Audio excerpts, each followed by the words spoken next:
interesan, nos preocupan, a veces nos duelen, y qué bueno encontrar un ambiente como el que vamos a tener y el que tenemos en este momento para poder disertar, hablar, dialogar, buscando un poco de más luces sobre todo lo que nos está ocurriendo, y muy bueno porque a mí me nutre mucho, especialmente en este momento, ver y escuchar gente como ustedes, que sé que tienen muchas preocupaciones y que tienen una fibra muy patriótica, una fibra muy entregada a los problemas, a las necesidades, pero también con un inmenso corazón por el futuro de este país.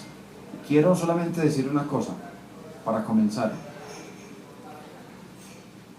Es muy distinto cuando un político o una persona, cualquiera de ustedes, o de los que ya ejercen la política, es muy distinto cuando uno quiere ir a la política, o quiere participar en la vida pública, o quiere postularse a un cargo. Es muy distinto cuando una persona tiene una concepción de la política como poder para servirse o poder para servir. Creo que la gran diferencia entre un buen político y un mal político parte de ahí.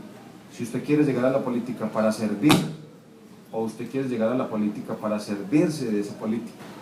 ¿Y cómo se sirve uno de la política? Uno se puede servir de la política con tráfico de influencias, con contratos, con nombramientos, manejando el poder desde esa óptica. Pero cuando la política se ve desde la capacidad de servir, de entregarse, de jugarse la vida por un ideal a favor del bien común, eso marca diferencia.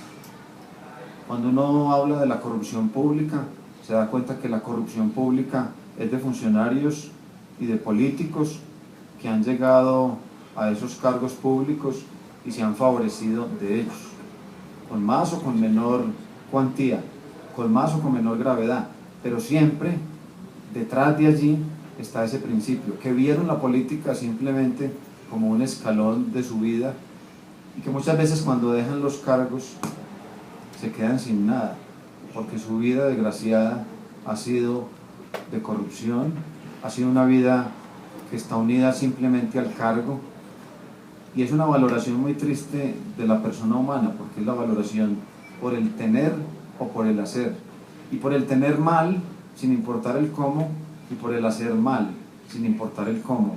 No es la esencia de la vida humana, que es en el ser.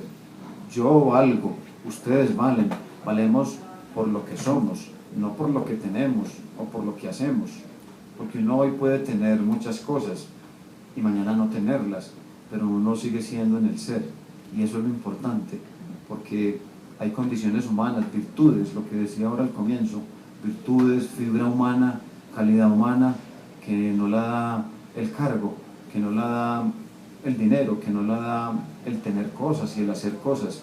Uno a veces en la vida cree que la vida hay que vivirla tan rápido haciendo cosas, pero el secreto de la vida no está por ahí, y de la vida pública tampoco. No es hacer por hacer y hacerlas a veces en contravía o buscando solamente el provecho personal. De manera que esa es como una primera inquietud que yo quiero y quería dejar al saludarlos y darle la bienvenida al portal de la antigua Embajada Antioqueña en Bogotá. Más o menos, ¿no? Bien. Yo me voy a permitir entonces buscar aquí, como dicen, la copialina o el pastel de los tres temas que quería tocar. ¿Sí? Los tengo escritos aquí.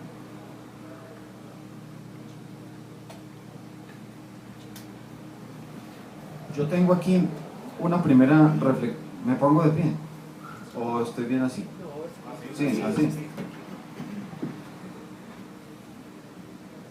La primera reflexión que yo tengo aquí la quiero hacer al final, de manera que voy a hablar de la segunda y la tercera y después de la primera. ¿Sí? Bien. Lo segundo es, yo he sido comunicador empíricamente y por estudio. He cursado unos estudios teóricos y prácticos en la vida universitaria y en la vida real. La comunicación es esencial en la transmisión de ideas y es esencial en la transmisión de la política. Un buen político, en esencia, es un buen comunicador. Y cuando las ciencias de la comunicación no alcanzaban un gran desarrollo, aún así ya estaban asociadas con el éxito de la política y de lo que desde la antigüedad se denomina como la rex pública, la cosa pública, que es como la materia que lleva a la formación de la vida de la política.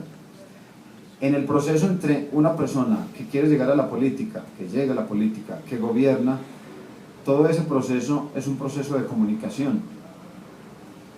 Y siempre desde la antigüedad los romanos decían, el principio de la comunicación en la política está regido por un principio esencial, y es gobernarse primero a sí mismo. Usted quiere gobernar lo externo, gobierne primero lo interno. Si usted no se gobierna a sí mismo, difícilmente gobernará lo externo. Y eso es un proceso de comunicación. Se acuña un segundo principio, importantísimo, que tiene que ver con dominar la comunicación y la información, conocerla, para poder gobernar bien. Gobierna bien quien tiene un conocimiento profundo de la comunicación, quien conoce los hechos, quien profundiza en ellos y los sabe transmitir, la esencia de la comunicación. Quisiera en esta segunda parte hablar de 3 momentos de la comunicación. Uno es, para aterrizar ya el tema en este coloquio, es el tema de si a la gente le importa o no quién sea el dueño de los medios de comunicación hoy en el mundo. O sea, si uno le pregunta, si uno hace una encuesta en Europa, en América, y le pregunta a la gente, oiga, ¿a usted le importa que American Online sea de tal o cual grupo o de tal o cual rico del mundo? Oiga, ¿a usted le importa que el grupo Prisa sea la familia Polanco la propietaria o no? ¿A usted le importa que el periódico El Tiempo sea propiedad de Luis Carlos Sarmiento Angulo, por ejemplo? Si a la gente le importa o no quién sea el dueño de los medios de comunicación. Si en Colombia, a partir de la Constitución del 91, se ha cumplido o no ese artículo inspirado en una democratización de la propiedad de los medios de comunicación o no.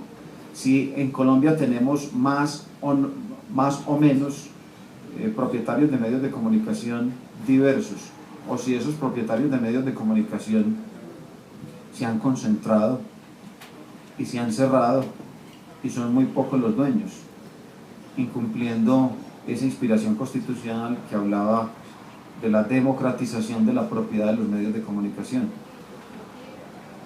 ¿Importa o no quién sea el dueño? Si antes no importaba tanto quién era el dueño de medios de comunicación, y especialmente cuando, inspirados en la Constitución de los Estados Unidos y en la normatividad de los Estados Unidos, a alguien que quería comprar un medio de comunicación y expandirse, si esa persona podía comprar un periódico, una televisión, una radio, ahora sí puede comprar entretenimiento, multimedia. La indicación que se da es muy clara desde la parte legal.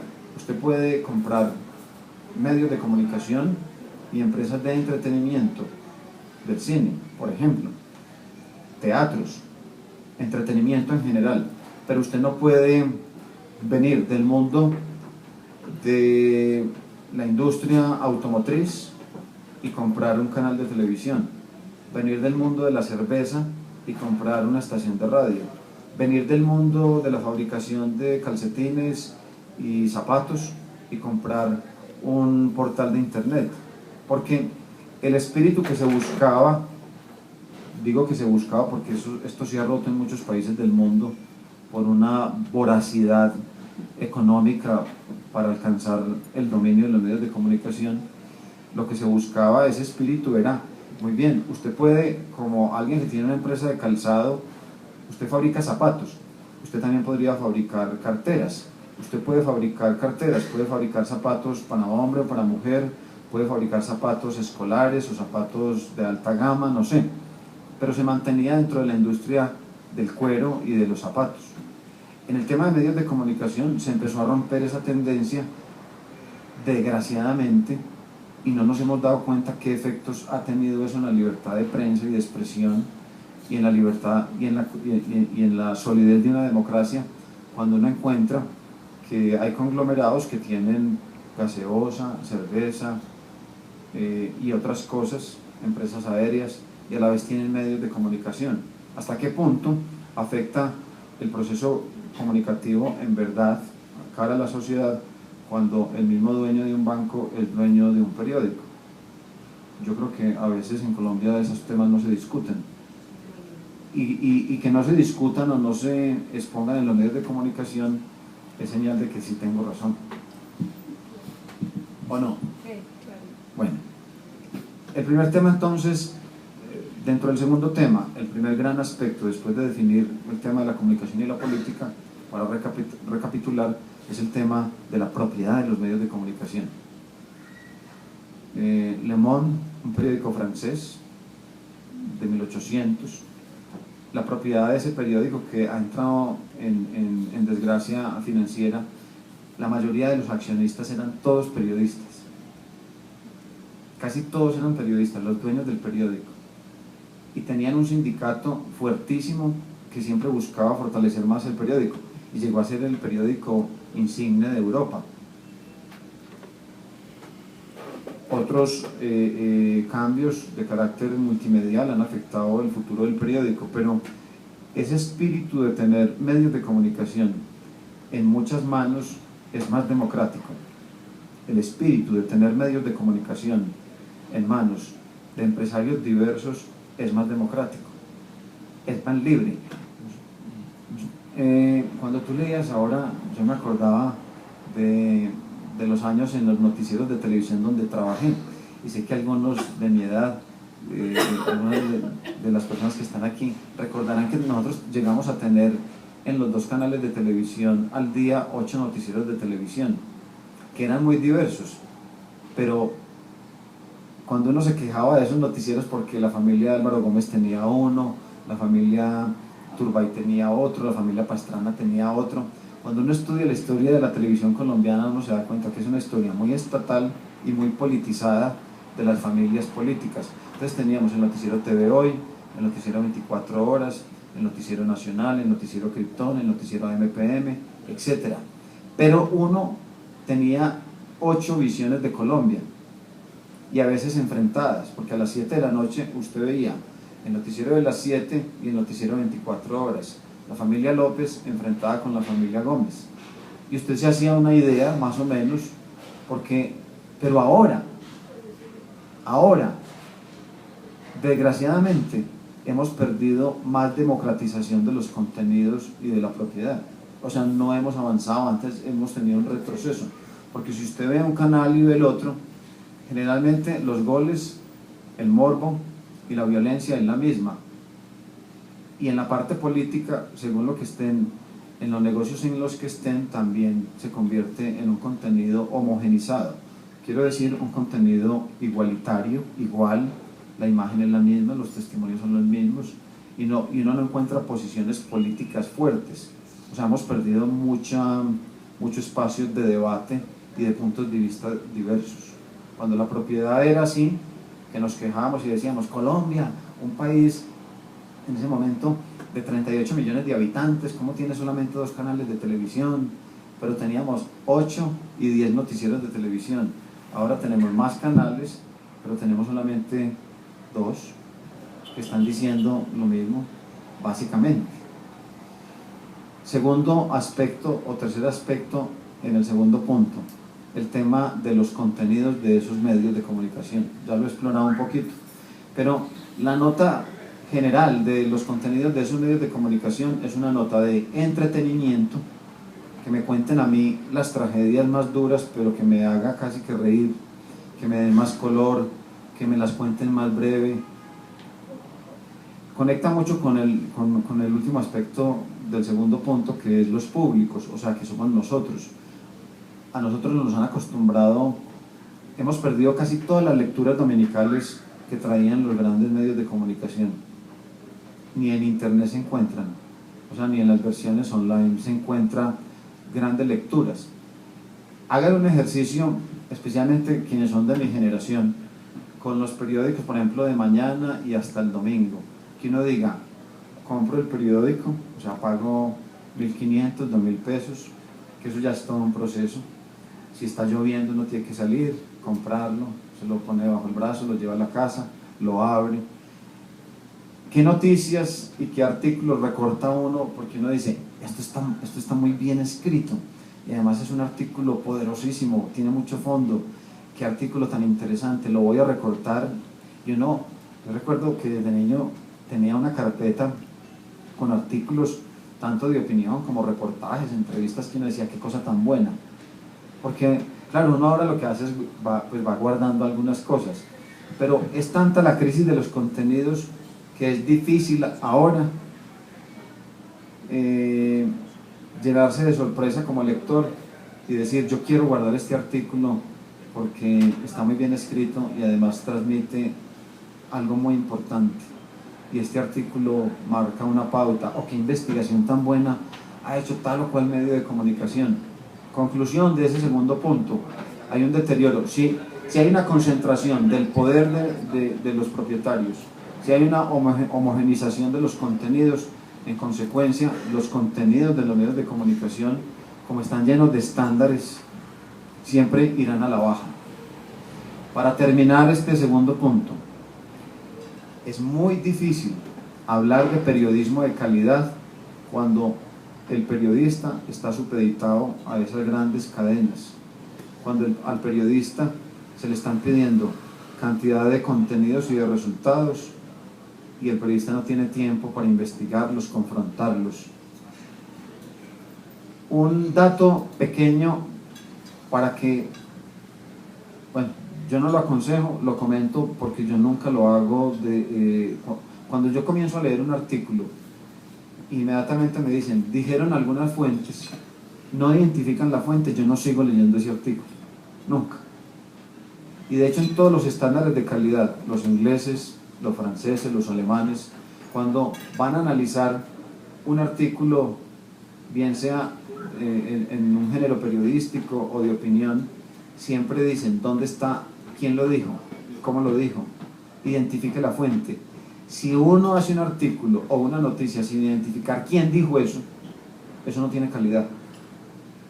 El anónimo, el algunos dijeron, el al parecer otros opinan, ¿quiénes? Muchas veces es el director o el que está escribiendo. Eso es de muy baja calidad. Si ustedes analizan algunas revistas nuestras y periódicos, se darán cuenta que muchas versiones son hechas simplemente con dijo alguien, al parecer opinó, alguien que no quiso revelar su nombre. Uno dice, qué irresponsabilidad. No, ¿quién lo dijo? ¿Cómo lo dijo? ¿En qué contexto? Ese es el primer aspecto. El último aspecto de ese segundo punto. Paso al tercer punto, porque me queda todavía el primero, pero el primero muy cortito. Entonces, el tercer punto, ¿qué dice? Dejando ya el tema de medios de comunicación. Es el tema de los derechos humanos. Yo no quiero hacer una teoría aquí de derechos humanos versus democracia, derechos humanos versus paz. No, simplemente señalar 3 puntos, también 3 puntos del tercer punto, que son derechos humanos. Después de la Segunda Guerra Mundial se crea las Naciones Unidas, y las Naciones Unidas es la gran esperanza de que el mundo mantenga un equilibrio y no volvamos a tener agresiones tan bárbaras como la Segunda Guerra Mundial, que entre otras cosas ha sido la guerra más sanguinaria y sangrienta de la historia de la humanidad. El mundo no le hizo caso a Benedicto XV. Benedicto XV va a ser el papa que enfrenta la Primera Guerra Mundial, y cuando los aliados machacan a los alemanes, ese papa, Benedicto XV, le dice al mundo, no machaquen tanto al perdedor, porque ese perdedor el día de mañana se va a levantar y esto va a ser peor. Los aliados no le hicieron caso y maltrataron a Alemania. 20 años después Alemania se levanta con esa ferocidad y da origen a la Segunda Guerra Mundial. Al terminar la Segunda Guerra Mundial, Naciones Unidas y toda la humanidad deja una esperanza de que no habrá más muertos, de que se respetarán la vida, la integridad, la libertad, la racionalidad y unos principios fundamentales. Pero viene toda la discusión después, años después hasta hoy, sobre el tema de la vida humana. No nos hemos puesto de acuerdo cuándo comienza la vida humana. Para mí la vida humana comienza en el momento de la concepción. Yo no estoy pensando simplemente en defender los derechos humanos de los que ya caminan. A mí me parece que hay que respetar los derechos humanos de los no nacidos. Y a uno le pueden decir, usted es de derecha porque defiende a los no nacidos. Pues sí, soy de derecha y lo pueden decir donde sea, soy de derecha. Si defender la vida humana de los más indefensos es ser de derecha, yo soy de derecha. Si defender la vida humana de las mujeres maltratadas y que están esperando un bebé, yo soy de derecha. Y creo que ningún gobierno, incluyendo en el que participé, fue tan audaz en proponer soluciones a esos problemas. Porque para los políticos es muy fácil lavarse las manos en el tema de la vida humana, como nos está ocurriendo a nosotros, cuando se dice la píldora del día después, que es una píldora abortiva, esto va a arreglar los problemas que la gente ha tenido un día antes, un goce que la gente ha tenido antes, y eso va a arreglar un problema de disfrute. Uno dice, ¿hasta qué punto eso es una solución? ¿Cuántos traumas, cuántos problemas no van a dejar? ¿Y por qué siempre el más indefenso es el que tiene que pagar toda la culpa? En el aborto en concreto es un crimen, para mí es un crimen. Aquí la Corte, lo que era un crimen de un día para otro, inmediatamente dijo que era un derecho, pero seguirá siendo un crimen, aunque la ley diga otra cosa. A veces las leyes no son tan objetivas ni son tan reales como ocurren. De manera que ese punto ha llevado a que haya un deterioro de la vida humana. También, otro punto que ha deteriorado el valor de la vida humana es el tema de los desplazados y el tema de los emigrantes. La gente que emigra de un país a otro, la gente que va de una región a otra. ¿Quién tiene más derechos? Pues tienen los mismos derechos de nosotros. Pero ¿cuántos países expulsan a los refugiados? El mundo no está hablando de esos temas. Y las grandes movilizaciones y las grandes migraciones que hay en este momento en países, por ejemplo, de Oriente, son muchas. Tan solo lo que ocurrió o lo que está ocurriendo en este momento con Libia y países del norte de todo ese continente y que llegan a Europa. ¿Cuántos desplazados maltratados? De manera que en el tema de derechos humanos, que es un tema muy importante, uno no puede hablar solamente de libertad. Un escritor hablaba de eso, de una reclamación muy grande que la humanidad ha tenido, que tiene actualmente, de la libertad. Libertad, libertad, ¿cuántos crímenes en tu nombre? Y decía, si en los Estados Unidos han hecho una estatua de la libertad, ¿por qué no hacer también una estatua de la responsabilidad? Porque no puede estar reclamando libertad por libertad, olvidándose de la responsabilidad. Y a veces nos quedamos solamente en el discurso de los derechos, pero dejamos de lado el discurso de los deberes. Los derechos humanos suponen unos deberes, los derechos humanos suponen unas responsabilidades, y no simplemente retóricas, sino también reales, en lo concreto. El tema dentro de los derechos humanos, uno diría, volviendo incluso con los temas de medios de comunicación, la libertad de opinión. O sea, que yo respete la opinión de los demás y que mi opinión sea respetada. Y no solamente eso, sino la religión. Que haya libertad de profesar una religión. Que a mí no me persigan por profesar una religión y que tampoco utilice la religión para agredir a otros. Eso es fundamental, y eso es un tema también hoy en el mundo, y que a veces tiene visos politiqueros y a veces tiene unos visos agresivos. ¿Hasta qué punto el ser humano, dentro de esas cartas de derechos, puede tener un desarrollo armónico si no se le permite creer, si no tiene la libertad de creer en lo que le dé la gana. De manera que el tema de los derechos humanos versus democracia tienen unos puntos esenciales donde tienen que haber unos acuerdos respetuosos y unos acuerdos que vayan a proteger a los menos favorecidos, a los más indefensos, y aclararnos sobre la vida humana, la libertad de religión, la libertad de movilidad, de opinión, y que eso tenga un empaque dentro de las legislaciones garantista, no simplemente enunciativo. Y lo último, dentro del tercer punto, hay que evitar que el discurso de derechos humanos se politice, como si fuesen unos grupos que se dicen intelectuales, que protegen derechos humanos, pero de ellos, y otros que no somos intelectuales y que a veces permitimos que se maltraten unos derechos humanos. O sea, eso es una politización burda de lo que es la esencia del ser humano. Nadie tendrá un discurso coherente sobre derechos humanos si desconoce la inmensidad del ser humano, si desconoce la integridad del ser humano.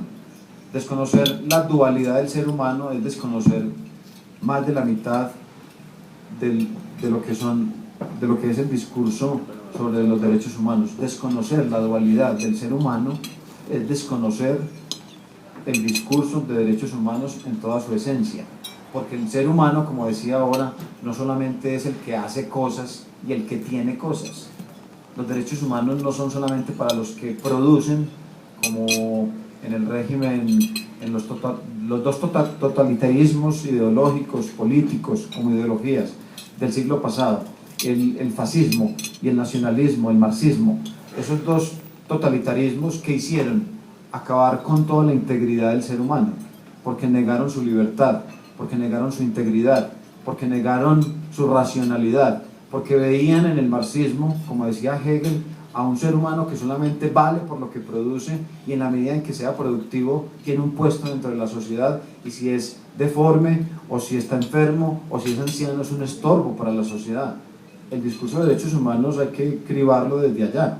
O el que cree que el ser humano solamente es útil para el Estado, o el que cree que el ser humano tiene que ser puro a su manera, como Hitler en su momento lo quiso, una raza, y todos los que no fuesen de allí tendrían que ser exterminados. O sea, un discurso de derechos humanos que seguramente ellos también lo plantearon, como lo aceptó el Parlamento alemán en su momento y le dio todos esos poderes a Hitler, con un discurso de derechos humanos en el deterioro total del ser humano. Después de eso, ¿qué ha quedado? A nosotros nos ha quedado un recuerdo muy amargo, y es el recuerdo tan amargo de tener el terrorismo en Colombia, inspirado en esos totalitarismos que son una negación de la vida humana y del ser humano. Nosotros a veces nos quedamos contando secuestros y masacres, y contando dónde está tal o cual frente, o líder de la guerrilla o paramilitar, pero esos dos grupos, o esas dos tendencias violentas, se han juntado en un rechazo de la integridad del ser humano. Y nosotros hemos perdido ese concepto sin darnos cuenta. El valor de la vida humana en Colombia se ha perdido mucho por causa de la unidad de esas dos tendencias ideológicas. Porque en el fondo, ¿qué han querido? Hoy, ¿qué quieren? Simplemente el hacer y el tener. Tener droga o tener armas, tener territorio, el tener, pero no tienen un proyecto sobre las personas, no tienen un proyecto que considere estos valores dentro del ser humano, para nada. Y termino con el primer punto, para terminar, con el primer punto. Yo lo tenía aquí de primero, pero les dije que mientras ustedes van comiendo, entonces yo voy hablando sobre el primer punto.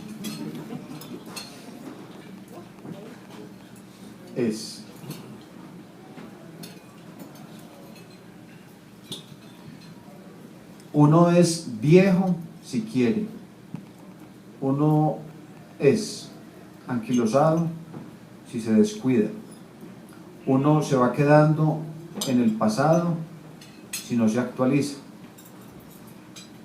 El espíritu joven es propio de personas que viven con agradecimiento el pasado, con pasión el presente y con esperanza el futuro. Si uno vive con amargura el pasado, vive con miedo el presente y sin esperanza el futuro, es muy viejo. Puede tener 15 años, puede tener 80 años. La vejez, para mí, se mide en esos tres tiempos: agradecimiento con el ayer, amor y pasión con este presente y esperanza en el futuro. Quienes están aquí, quienes han sacado tiempo para esta tertulia, este coloquio, los imagino en ese grupo de personas que están mirando con agradecimiento el pasado, con sus dolores, penas y amarguras, con pasión este presente y con una gran esperanza al futuro. Si no tuviésemos esperanza, seríamos unos desgraciados. Sería muy difícil hacer política, sería muy difícil reconstruir todo lo que se va destruyendo. De manera que esta idea conecta con unos principios y con unos valores. Y estos tres momentos del pasado, el presente y el futuro con esperanza, está muy conectado al estudio, al buen estudio, a sacar buenas notas, quienes hoy todavía están en la universidad, a tener buenos promedios universitarios, a no ser mediocres estudiantes, a ser gente que está metida en el vaivén y en los avatares de Colombia, pero que saca buenas notas, que tiene buen conocimiento, que lee más, que estudia más. Y los que ya estamos trabajando, que nos exigimos, como decía el expresidente Álvaro Uribe, la milla adicional, trabajar un poquito más cuando uno está cansado, trasnochar un poquito más, madrugar un poquito más, ser más amable con las personas, llegar a clase o llegar a la oficina más tempranito. O sea, todo eso hace parte de una vida grande, esas cosas pequeñas, hechas todos los días, con constancia, hace de esa persona una persona grande con el paso del tiempo. Porque de lo contrario terminaríamos siendo ilusos, pensando que el día en que tengamos una responsabilidad, ese día vamos a cambiar. No. Para llegar a servir hay que prepararse, y para servir, para servir mejor hay que prepararse mejor, hay que ser buenos estudiantes, hay que ser buenos trabajadores. A la hora de ocupar ese cargo, como mirando y acordándome del doctor Alejandro Arbeláez, estudioso de muchos temas, que fue viceministro de Defensa en el gobierno del presidente Uribe, nos dice: Alejandro Arbeláez, el doctor Arbeláez, estudioso, preparándose, y fue un gran aporte en momentos muy decisivos, doy constancia de eso, en los temas de seguridad del Estado, pero no porque no los aprendió en el momento que llegábamos, porque incluso gobernantes como Uribe le decían a uno: es que ya no hay tiempo de estudiar, vamos leyendo en el avión y vamos leyendo por la mañana o por la tarde y vamos leyendo papers o vamos leyendo artículos, pero ya estudiar, ya lo que estudiamos, ya estamos en el tablero, ya pasamos al tablero. Aquí donde hay gente tan joven, yo creo que la gente más exitosa que ha trabajado en concreto con el presidente Uribe fueron muy buenos estudiantes, muy buenos estudiantes.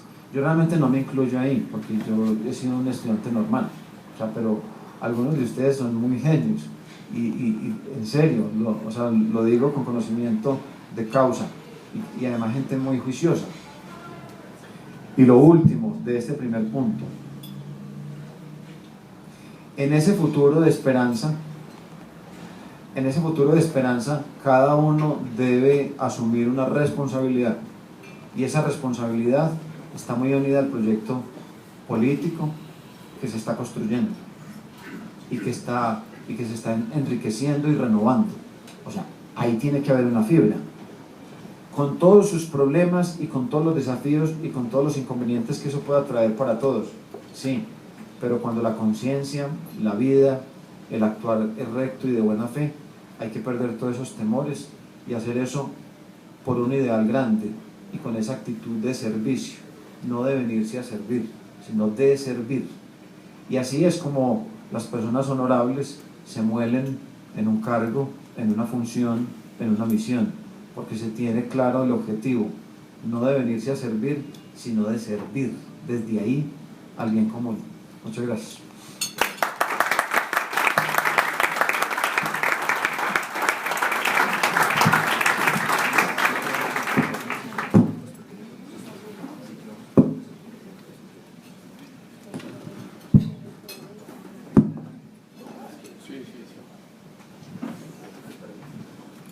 Bueno, si alguien quiere hacer algunas preguntas, este es el espacio para que puedan hacerlas.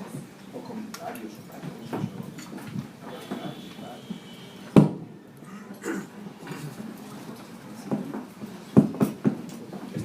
¿Quién desea hacer alguna pregunta? Pasamos el micrófono.